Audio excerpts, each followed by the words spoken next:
Have you ever had a moment when your car radio suddenly stopped working after changing the battery or fixing something? It can be really frustrating, believe me. But don't worry, you're not the only one experiencing this problem. Let me explain what's happening. Many car radios have a special security system to prevent theft. It's a clever feature, but sometimes it can accidentally lock you out of your own radio. But guess what? We've got a simple solution for you. In today's video, we're going to show you how to unlock your car radio and get your stereo working again. The best part is, you don't need to know a lot about technology or spend any money to do it.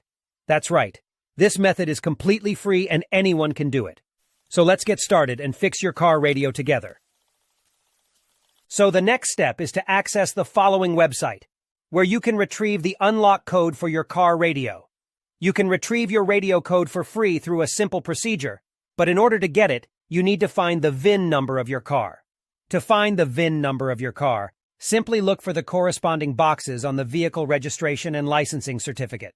The VIN is on both sides of the document. The VIN number can also be found on the car window or other parts of the car.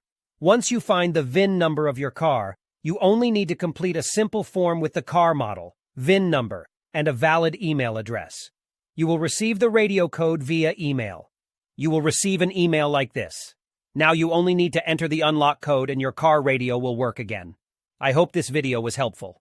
Please don't forget to like and subscribe to my channel. See you in the next video.